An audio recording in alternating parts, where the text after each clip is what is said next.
দিলে, যাকাত ভিত্তিক অর্থ ব্যবস্থা না থাকলে নামাজ প্রতিষ্ঠা সম্ভব নয়। আর আল্লাহ তাআলা তো নামাজ প্রতিষ্ঠা করতে বলেছেন, আকিমুস সালাতা ওয়া আতুজ যাকাত, নামাজ কায়েম করো, নামাজ প্রতিষ্ঠিত করো, যাকাত প্রদান করো। নামাজের পাশাপাশি যাকাত দিতে বলেছেন। যাদের অর্থ আছে, নেশাব পরিমাণ সম্পদ আছে, তারা যাকাত দিবে। এই যাকাত দিতে হয় নেশাব পরিমাণ সম্পদ যার মালিকানায় পুরনো 1 বছর থাকে। আরবি মাস হিসাবে 360 দিনে 1 বছর। 360 দিন যার মালিকানায় থাকবে, এই বছর পূর্ণ হলেই যাকাত দিতে হবে। যাকাত দেওয়া ফরজ। নেশাব কি? 52.5 ভরি রূপা অথবা 52.5 ভরি রূপার সমপরিমাণ সম্পদ, টাকা। এটা যদি মানুষের ব্যবসায় থাকে, যা ব্যবসা আছে এর চাইতে বেশি যদি ঋণ না থাকে, ওই পরিমাণ টাকা 1 বছর পরিপূর্ণ হলে ওই সম্পদ থেকে যাকাত দিতে হবে। 52.5 ভরি রৌপ্যের মূল্য বর্তমান বাজার 1,35,000 টাকার একটু বেশি, অথবা 40,000 টাকা। 1,40,000 টাকা কারো ব্যবসায় থাকলে এই ব্যক্তি যদি বছর পূর্ণ হয় তাহলে সে যাকাত দিবে। 40 টাকায় 1 টাকা, 100 টাকা 2.5 টাকা হারে এইভাবে বছর শেষে যাকাত দিতে হবে। যাকাত না দিলে মাল পবিত্র হবে না। তাহলে আপনি যে সম্পদ খেলেন, এটা অপবিত্র মাল। সম্পদ খেয়ে নামাজ পড়লেন, রোজা রাখলেন, দান করলেন, সদকা করলেন, ভালো কাজ করলেন, মসজিদ নির্মাণ করলেন, আপনি খেলেন মালের ময়লা। ময়লা শরীরের ভিতর ঢুকিয়ে আপনি যত কল্যাণকর কাজ করেন গ্রহণযোগ্য হবে না।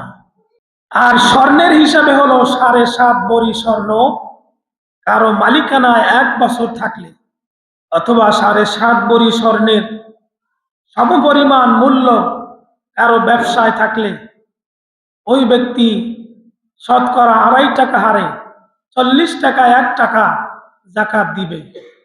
যাকাত না দিলে তার সম্পদ পবিত্র হবে না, ময়লাযুক্ত থাকবে। এজন্য ময়লাযুক্ত কাপড় দিয়ে, পোশাক দিয়ে, অপবিত্র পোশাক দিয়ে নামাজ আদায় করলে নামাজ হয় না। অপবিত্র খাবার খেয়ে ইবাদত করলেও ইবাদত কবুল হবে না। ইয়া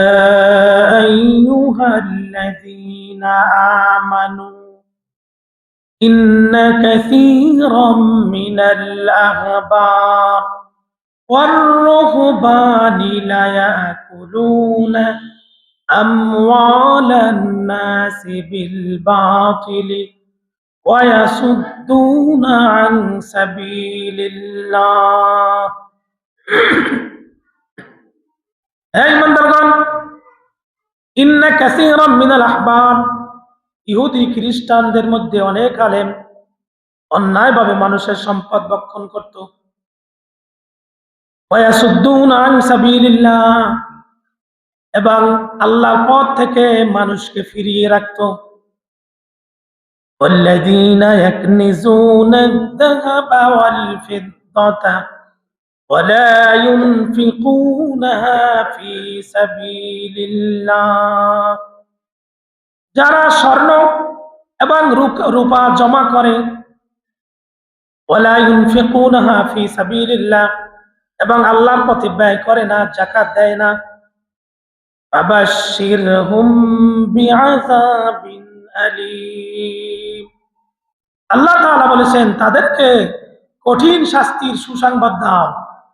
আয়াতের শুরুতে যে আহবার আর রুহবানের কথা বলেছেন, এক শ্রেণীর লোকদের কথা বলেছেন, তারা মানুষদেরকে যাকাত দেওয়ার কথা বলে না, অথচ নিজেরা খায়। এই জ্ঞানীদেরকে আল্লাহ তাআলা রুহবান এবং আহবার বলেছেন। এরা মানুষদেরকে আল্লাহর পথ থেকে ফিরায়, আল্লাহর পথ, জান্নাতের পথ, সিরাতাল মুস্তাকিমের পথ, এটা তারা চিনতে দেয় না। আল্লাহ তাআলা এটা বুঝিয়েছেন, ফাবাশশিরহুম বিআযাবিন আলীম, তাদেরকে কঠিন শাস্তির সুসংবাদ দাও। শাস্তির সুসংবাদ হয় না, কিন্তু আল্লাহ তাআলা শাস্তির তীব্রতা বোঝানোর জন্য সুসংবাদ কথাটি ব্যবহার করেছেন। বাচ্চাদের মায়েরা বলে, তাদের কথা না শুনলে, তুই দুষ্টামি করো, তোর বাবা বাজার থেকে আসলে অথবা ঘরে আসলে তাকে বলবো এমন মায়ের দিবে মজা টের পাবি। মায়ের খাইলে তো মজা অবশ্যই লাগে না, কিন্তু মজা টের পাবি, এই কথা বলার কারণ শাস্তির তীব্রতা বোঝানোর জন্য এই কথা ব্যবহার করা হয়। আল্লাহ তাআলাও শাস্তির তীব্রতা বোঝাতে এই কথা বলেছেন।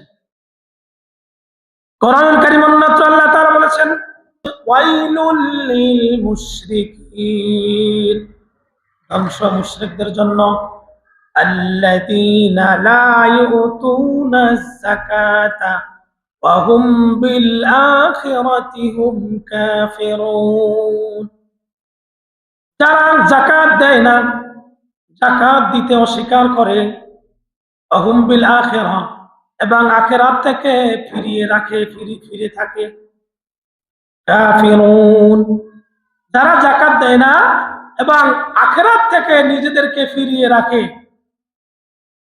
আল্লাহ তাআলা তাদেরকে বলেছেন ধ্বংস। কিয়ামতের দিন বিচারের পরে জাহান্নামীদেরকে ফেরেশতারা বলবে, তোমরা কেন জাহান্নামে এলে? তোমরা তো দুনিয়ায় কত ভালো কাজ করেছো, তোমাদের কাছে নবীরা গিয়েছিল, রাসূল গিয়েছিল, তোমাদের কাছে আসমানি কিতাব ছিল, আলেমরা তোমাদেরকে নসিহত করে শুনাইছে, তোমরা কেন জাহান্নামে এসেছো? তখন ওই জাহান্নামী লোকেরা বলবে, ক্বালু লাম নাকু মিনাল মুসাল্লিন, আমরা মুসল্লি ছিলাম না। মুসল্লি কারা?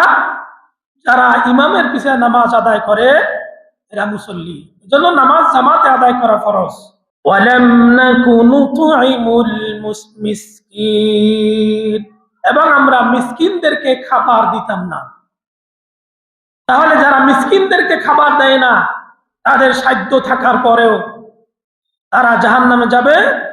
যাওয়ার পরে তারা নিজেরা স্বীকার করবে, বলবে আমরা এই কারণে জাহান্নামে এসেছি। আল্লাহ তাআলা যাকাতের ব্যবস্থা করে দিয়ে মানুষের সচ্ছলতা যাতে ফিরে আসে, মানুষ যাতে সুদ না খায়, মানুষ যাতে অন্যায় না করে, মানুষ যাতে 3 বেলা খাবার খেতে পারে, এই ব্যবস্থা আল্লাহ তাআলা যাকাতের মাধ্যমে করে দিয়েছেন। কিন্তু আল্লাহ বানিয়েছেন যাকাত, শয়তান বানিয়েছে সুদ। সুদ হলো হারাম, তারা মানুষকে বুঝায় সুদ যাকাতের মতো, অথচ সুদ হলো হারাম। সুদের মধ্যে 70টি গুনাহ আছে। সর্বোচ্চ গুনাহ হলো আল্লাহর সাথে যুদ্ধ করা। আল্লাহর সাথে পৃথিবীতে কেউ যুদ্ধ করতে পারবে না। সর্বনিম্ন গুনাহ হলো নিজের গর্ভধারিণী মাকে বিয়া করা, জিনায় লিপ্ত হওয়া। এত কঠিন কথা আল্লাহ তাআলা বলেছেন, ইয়ামহাকুল্লাহুর রিবা ওয়া ইউরবিস সাদাকাত, সুদ সমাজ ব্যবস্থাকে, অর্থনৈতিক ব্যবস্থাকে ধ্বংস করে। আর যাকাত ভিত্তিক অর্থ ব্যবস্থা থাকলে মানুষের দুর্ভাগ্য হতো না। যাকাত দিলে গরিবেরা পায়, আর সুদ খেলে ধনীরা দিনে দিনে ধনী হতে থাকে। এটা কেমন?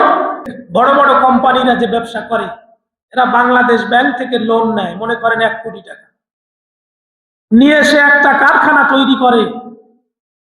ওই কারখানায় 100 শ্রমিক নিয়োগ করে। এই শ্রমিকদের বেতন, তার ব্যবসা, কাপড় উৎপাদন, এই উৎপাদন করে। তার টার্গেট থাকে, আমি ব্যাংক থেকে 1 কোটি টাকা সুদ নিয়েছি, বছরে 1 লাখ টাকা সুদ দিতে হবে অথবা মাসে দিতে হবে, এবং প্রত্যেক মাসে শ্রমিকদের বেতন দিয়ে তার আরো 2-3 লাখ টাকা খরচ আছে। তাহলে সে হিসাব করে 1 কোটিতে আমার আরো 5 লাখ টাকা এখানে বেশি আয় করতে হবে।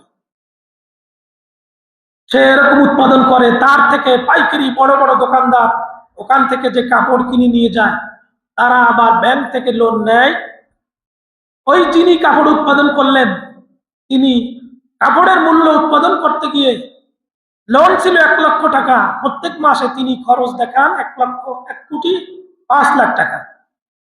তার থেকে যিনি বড় দোকানদার ইজারাদার কিনবে, সে ওই কাপড় 1 কোটি 5 লাখ টাকা দিয়ে কিনে নিয়ে সেও আবার ব্যাংক থেকে লোন নিয়ে ব্যবসা করে। তারও আবার টার্গেট থাকে, আমি 50 লাখ টাকা নিয়েছি, প্রত্যেক মাসে 50,000 টাকা সুদ দিতে হবে। সে ওই কাপড়ের উপর এমন দাম কষিয়ে দেয় যাতে কাপড় কেনা ছিল মনে করেন 10 টাকা, সে 20 টাকা দর করে দেয়। এরকম করতে করতে 5টা হাত বদল হয়। ঠিকই ধনীরা দিন দিন ধনী হয় সুদে, গরিবেরা দিন দিন গরিব হতে থাকে। এই কাপড় আমাদেরকে চরম মূল্য দিয়ে কিনতে হয়। এই একটা আমাদের লুঙ্গি পরি, আপনি উত্তরবঙ্গে যান, একটা লুঙ্গি তৈরি হতে 1-150 টাকা লাগে, কিন্তু আমরা কিনি সর্বনিম্ন 250 টাকা, সর্বোচ্চ তো 1000-2000 টাকা আছে। একটা লুঙ্গি উৎপাদনে খরচ হয় সর্বোচ্চ 120-30 টাকা, কিন্তু বিক্রি হয় 500-700-1000-2000 টাকা। তাহলে এটা কেন? এই যে 5টা বড় বড় দোকানদার, এদের হাত বদল হওয়ার কারণে, এরা ব্যাংক থেকে সুদ নেওয়ার কারণে, সুদ দেওয়ার কারণে ওইগুলা ওই কাপড়ের উপর তারা বাড়তি খরচ হিসাব করে দেয়, আর আমাদেরকে বাড়তি টাকা দিয়ে কিনতে হয়। তাহলে ওরা দিন দিন কোটিপতি হচ্ছে, আর আমরা কষ্ট করতেছি। এই জন্য আল্লাহ তাআলা অর্থনৈতিক জাকাতের ব্যবস্থা করে দিয়েছেন। জাকাতের অর্থনৈতিক ব্যবস্থা বাংলাদেশে চালু থাকলে এটা হতো না। সরকার লোন দিবে কর্জে হাসানা হিসাবে, সুদ নিবে না, এটা দিয়ে ব্যবসা করবে, তাদেরকে সুদ দিতে হবে না, যিনি কিনবেন তারও দিতে হবে না। তাহলে কম মূল্যে মানুষের পণ্যগুলো মানুষের হাতে পৌঁছে যাবে।